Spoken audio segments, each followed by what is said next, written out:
You had said something about the zeitgeist, and you wanted to come back to it. What were you going to say about the zeitgeist as an application strategy? Yeah, so over the years that I've been an advisor, I've seen the things that are being prioritized change. And over the since COVID, they've changed a lot more than they changed in years before. The selection factors changed because the AMC built a very strong and enduring set of competencies that they're looking for in entry level students, and they've found a way to do selection for those competencies. And two of those competencies are um, cultural related. One is cultural awareness, I think, and the other one. Do you remember that what they're called? One is cultural sensitivity, and the other one is I forget right now, but it used to be just called cultural competency, but this year they divided it into They've two. shifted it. So yeah, so the competencies that are related to culture are related to what happened during the pandemic when George Floyd was killed and everyone was isolated, and public health became very important, and also social justice became very important. So I would go to meetings at the American Association of Medical Colleges that brings us AMCAS and allopathic medical education. I would go to their meetings and they would just dismiss public health training, public health education as a criteria for medical school. And This they is thought it was a pre-COVID. distraction to look at the Before COVID, pre-COVID, this was the case. Pre-COVID, got it. before COVID.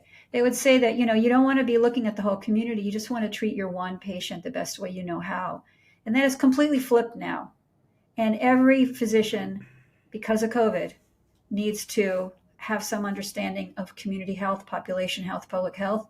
And because of what happened with George Floyd, it exposed an incredible chasm in the equal access to care. And so people are expected to understand that now, and not just having read a book or taken a course.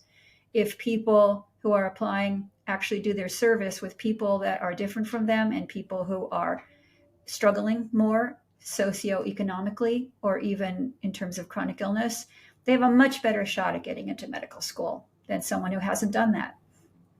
I've always tried to, at least for younger pre-meds, show them that service exists on a continuum. So at one end of the continuum is the kind of community service where you throw a giant party to raise money for a cause, and you're hanging out with your friends and you raise a lot of money, and that's great, but it doesn't make for a great story in the application, and it doesn't really fulfill what service is supposed to fulfill. The flip side of that might be something that is unglamorous as washing the feet of the homeless, which is a student organization at UCLA that does that, where you are, I mean, Yeah. it's, you're really working with people that have had a much different go at life than you, and you need to make, you're serving them, and you need to figure out how to communicate with them in a way that is, um, pushes you to figure out what you have to say and what you might want to talk to someone about.